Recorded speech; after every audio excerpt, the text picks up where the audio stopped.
Hello बच्चों, अपन अध्याय 6 पढ़ेंगे उपनिवेशवाद और शहर। उपनिवेशवाद और शहर क्या थे, ठीक है ना, उनमें क्या परिवर्तन आए, उपनिवेशवाद किनको कहा जाता है। इन उपनिवेशवाद और शहर के अंदर एक शाही राजधानी की कहानी आपकी दी गई है। शाही राजधानी यानी दिल्ली कि दिल्ली में क्या क्या परिवर्तन हुआ और किस प्रकार से किन किन शासकों की वो राजधानी रह चुकी है, उपनिवेशवाद कैसे बना। सबसे पहले अपन पढ़ते हैं उपनिवेशवाद क्या है।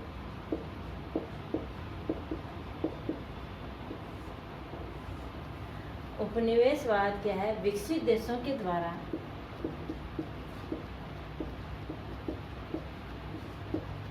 विकसित देशों के द्वारा विकासशील विकसित देशों के द्वारा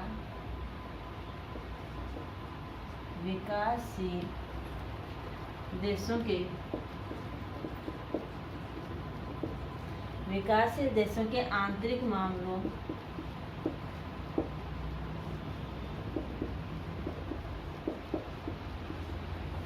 मामलों में प्रत्यक्ष या परोक्ष रूप से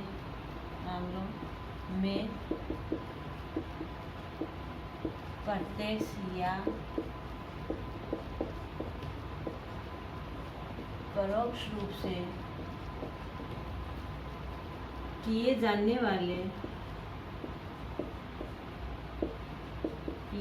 वाले हस्तक्षेप को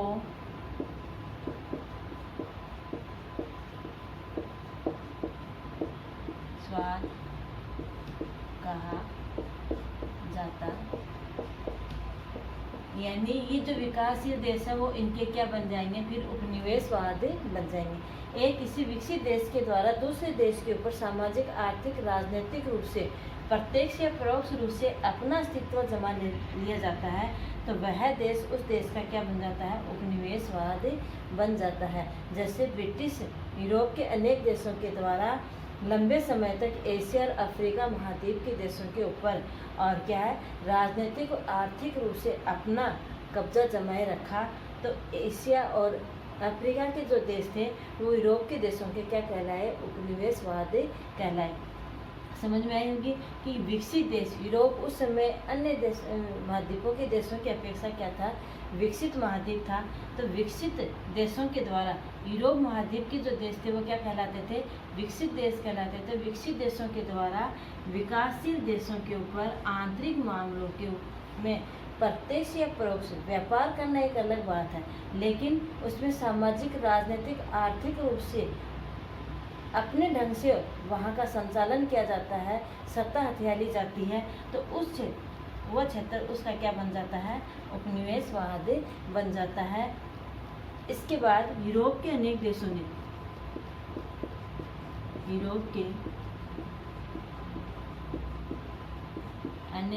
ने लंबे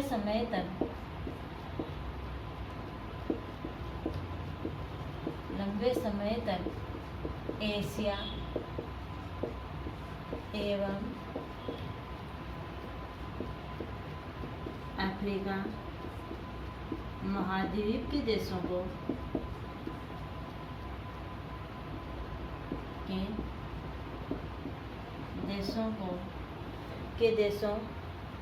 पर साम्राज्यवादी नीति यानी अपने साम्राज्य के विस्तार के लिए, है ना, साम्राज्यवादी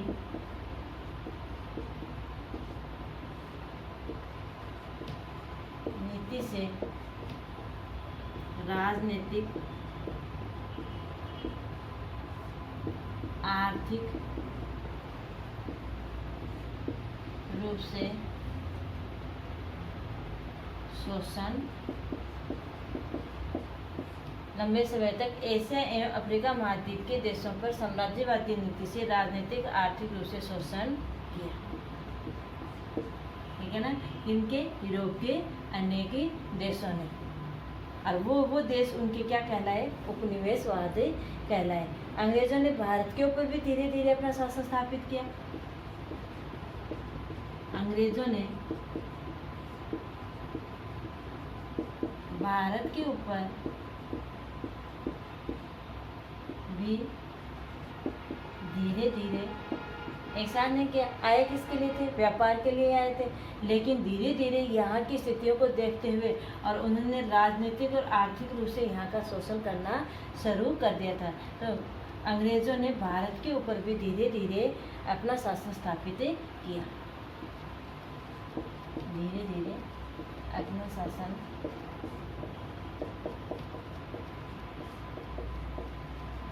स्थापित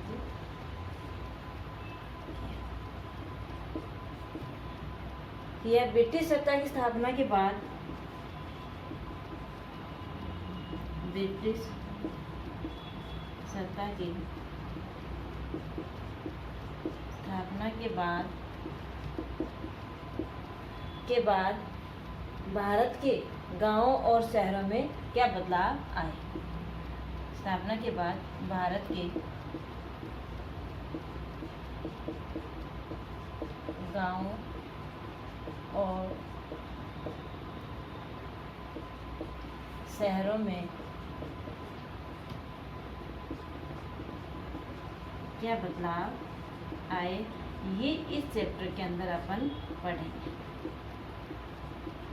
ठीक है, उपनिवेशवाद का अर्थ समझ लिया कि जो विकसित देश थे उन विकसित देशों के द्वारा विकासशील देशों के आंतरिक मामलों में प्रत्यक्ष या परोक्ष रूप से क्या डाला गया, हस्तक्षेप किया गया, वो देश उनके क्या कहलाए? उपनिवेशवाद कहलाए।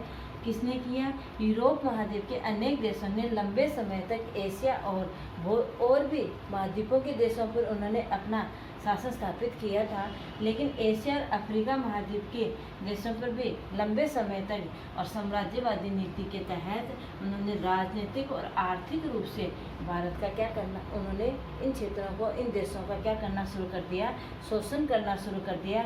और ये देश उनके क्या कहलाए? गुलाम बन गए, अर्थात उपनिवेशवादी बन गए। अंग्रेजों ने भारत के ऊपर भी धीरे धीरे अपना शासन स्थापित किया और ब्रिटिश सत्ता की स्थापना के बाद भारत में जो परिवर्तन आए, वो परिवर्तन क्या आए थे, ये अपन इस चैप्टर में पढ़ेंगे। और वो किस एक क्षेत्र विशेष की एक कहानी के तौर पे आपकी बुक में दिया हुआ है कि दिल्ली में क्या बंदरगाहों का महत्व कैसे घटता गया, नए बंदरगाहों का कैसे विकसित होते गए, और दिल्ली जो शहर है उसमें क्या परिवर्तन आए उस समय, और ब्रिटिश शासन के बाद के भारत में कि दिल्ली में क्या परिवर्तन आए।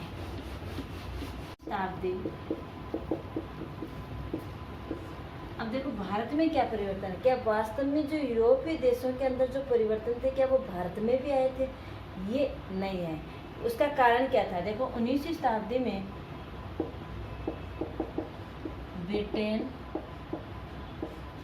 ब्रिटेन में लीड्स और मैनचेस्टर, वहाँ के शहरों के नाम है लीड्स और मैनचेस्टर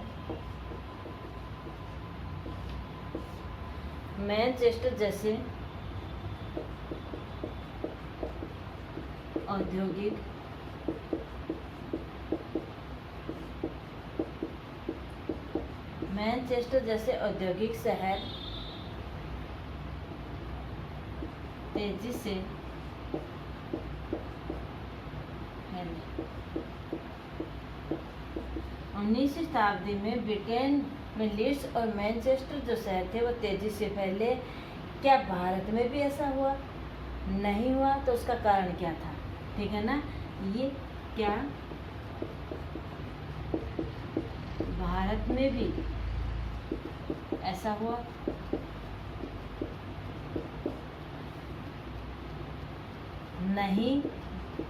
नहीं हुआ। इसका कारण क्या था? ठीक है, उसका एक उदाहरण के द्वारा बुक में समझाया गया है कि जो इन शहरों का, औद्योगिक शहरों का विकास तेजी से हुआ, उस समय भारत में जिन शहरों का तेजी से विकास हो रहा था, तेजी से बढ़ रहे थे, उन शहरों का महत्व घट रहा था। उसका कारण क्या था? उसमें एक उदाहरण के द्वारा दिया गया है कि 19वीं शताब्दी में मछलीपट्टनम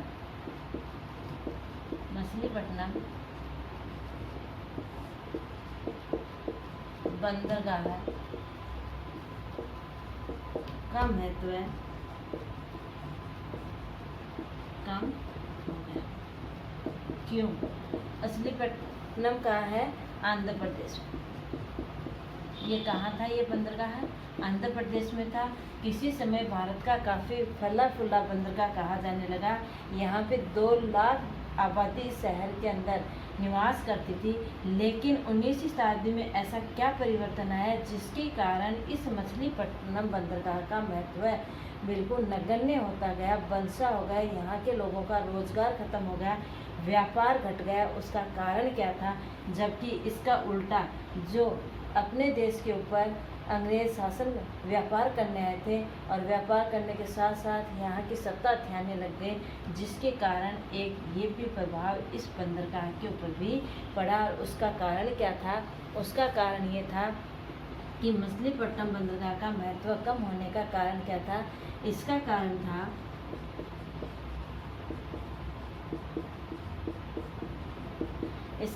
था कि 18वीं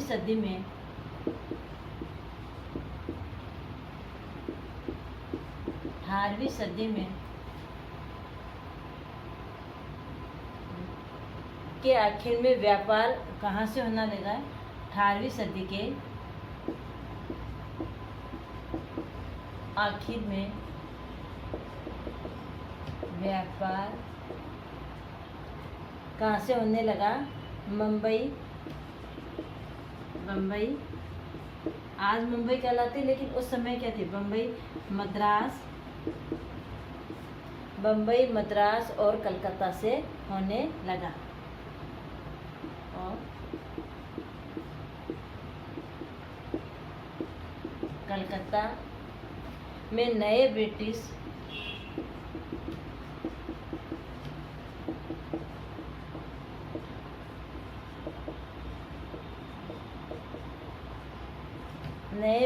बंदरगाह पर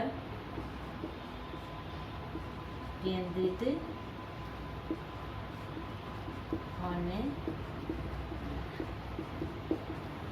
होने लगा और इसका महत्व घटता गया।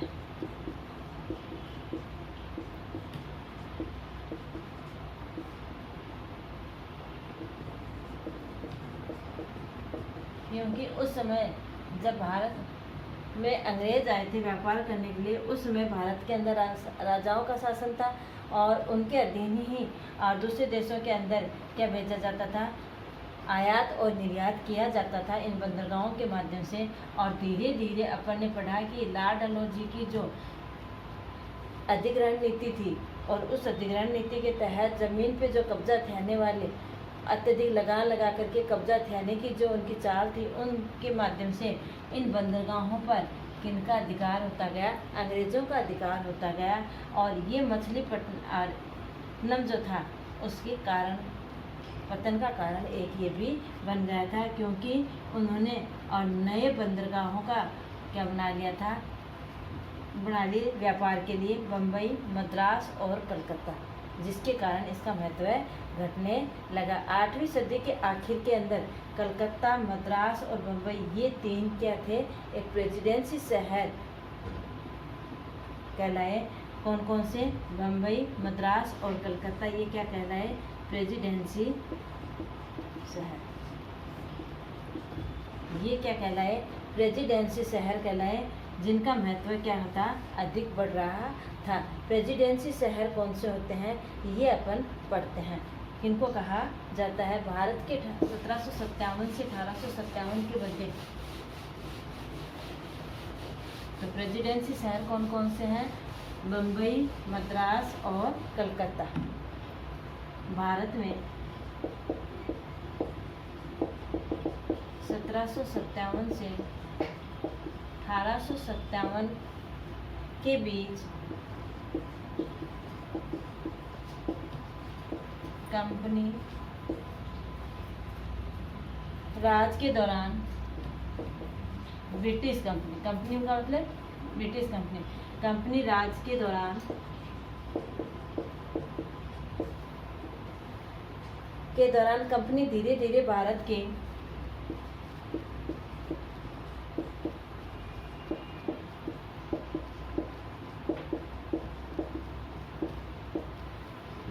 बड़े हिस्सों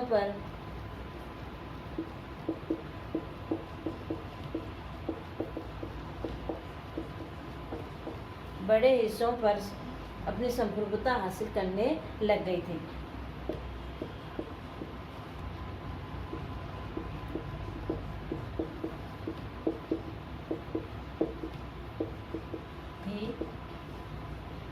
जिससे अब ये शहर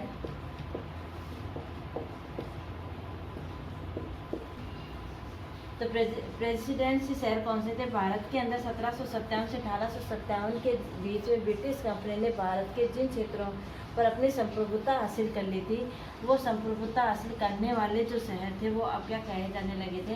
प्रेसिडेंसी शहर कहे जाने लगे थे। ये प्रेसिडेंसी शहर कौन कौन से थे? मद्रास, बम्बई और कलकत्ता। उस समय ब्रिटिश भारत की राजधानी भी क्या हुआ करती थी? कलकत्ता हुआ करती थी।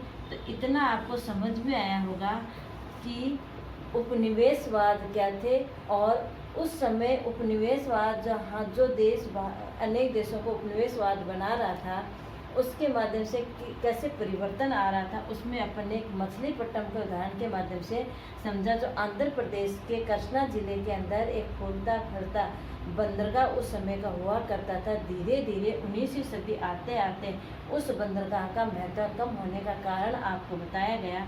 और वो प्रेसिडेंसी शहर कौन से थे? ये 3 शहर थे। उस समय भारत की राजधानी क्या हुआ करती थी? कलकत्ता हुआ करती थी। अगर यहाँ तक आपको कोई समझ में नहीं आया तो आप फिर मेरे से कोई क्वेश्चन पूछोगे। जब भी आपको कहीं कोई समझ में नहीं आया तो कमेंट बॉक्स में लिख करके आप पूछा ज़रूर कीजिएगा कि ये पॉइंट, ये वर्ड या ये शब्द या ये परिभाषा मेरे को समझ में नहीं आई है, तो आपको वापस समझा दिया जाएगा। धन्यवाद।